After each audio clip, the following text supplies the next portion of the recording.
Fala aí, galerinha, beleza? Bom, meu nome é Júnior, mas eu assino no Vestibulândia como NERC, tudo bem? Vamos lá, vamos começar então a nossa aula. A gente vai começar a nossa primeira aula falando sobre a introdução ao desenho geométrico. Esse aqui vai ser o nosso primeiro vídeo de uma longa série de vídeos de desenho geométrico, que é uma matéria muito presente em vários vestibulares no país e até mesmo na FUVEST. Eu quero que você se sinta bem para comentar, criticar ou contribuir para os próximos vídeos que a gente vai lançar em breve. A primeira coisa que a gente vai fazer é dar uma noção do que vem a ser o desenho geométrico. Por hora, a gente vai dizer que é uma modalidade de desenho técnico cujas construções são feitas predominantemente através da régua e do compasso. Ou seja, é uma forma de desenho onde o compasso e a régua serão os principais instrumentos usados. Isso não quer dizer que outros instrumentos também não possam ser utilizados combinados dentro do desenho geométrico, como por exemplo o transferidor e os esquadros. Mas para efeitos de vestibular, as construções vão ser predominantemente feitas através do uso de régua e do compasso. Aplicações. As aplicações do desenho geométrico são várias. A gente vê que o DG na indústria, inclusive você já deve ter ouvido falar de desenho industrial, ele utiliza conceitos diretos do desenho geométrico.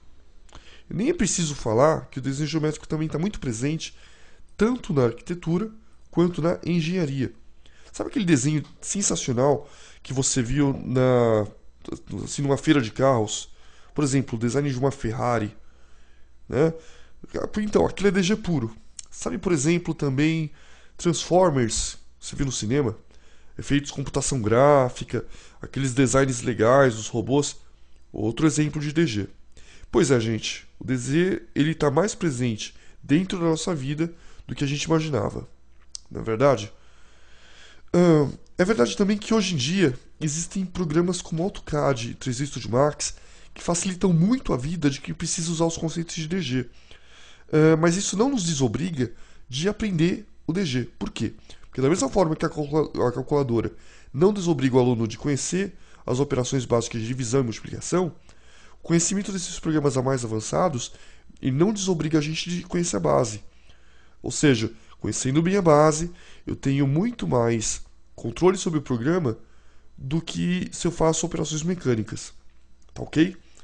Vamos lá. Sim. Antes de qualquer coisa, vou mostrar que a gente tem duas aplicações aqui, né? Uma na indústria e outra na arquitetura. Dois exemplos, melhor dizendo. Materiais necessários. A gente vai ter uma pequena lista aqui. Régua, compasso, lápis ou lapiseira, fica a critério da pessoa. Transferidor, um item opcional, assim como o esquadro. Aqui a gente vai ter alguns exemplos de materiais. No caso, a gente tem um compasso simples, duas lapiseiras, uma 03, uma 05. Não dá para ver muito bem no desenho, mas eu acho que todo mundo já deve ter visto uma lapiseira 03 e 05 da Pentel, no caso aqui. Aqui eu tenho uma borracha e dois tipos de régua, uma de 20 centímetros e uma de 30 centímetros. Assim, eu não vou ficar mencionando muito marcas, porque acho que isso fica a critério da pessoa que vai utilizar. Vamos falar um pouquinho agora sobre a régua. Com relação à régua, gente, é importante falar o seguinte. A gente está muito acostumado, desde o primário, a fazer medições com réguas. Então, por exemplo, você pega a régua, usa aquela escala e mede lá 2 centímetros, 3 centímetros. Isso para desenho praticamente acabou. Por quê? Porque a régua ela não é muito precisa para efetuar medições, ou pelo menos ela não é tão precisa quanto um compasso pode ser. Então o que você vai fazer? Se você tem que fazer uma medição ou transferir uma medida, você vai usar basicamente o compasso. Então aqui a gente tem, né, duas anotações a respeito disso que eu falei. No desenho geométrico, a régua quase sempre vai ser utilizada apenas para fazer retas, ou seja, a escala da régua, aquela parte marcada com centímetros e milímetros, vai ser normalmente desconsiderada, a menos que no exercício peça para a gente utilizar a marcação da régua. Outra coisa, isso é óbvio, prefira sempre uma régua de boa qualidade, preferencialmente acrílico, né?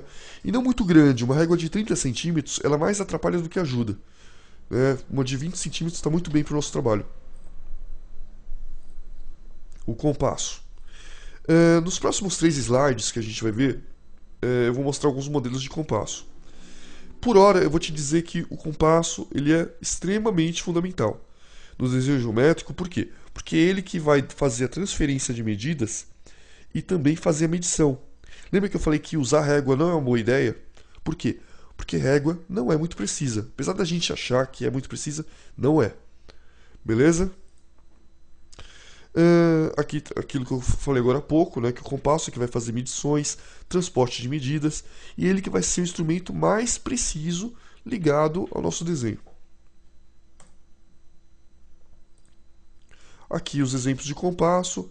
Esse é um compasso bem curioso, né? Você vê que ele utiliza uma régua como base, e ele utiliza aqui 2 pontos, né? Você tem uma ponta seca e, no caso, a ponta de grafite montadas em cima de uma régua. É um compasso multifunção, você pode usar tanto como régua como compasso.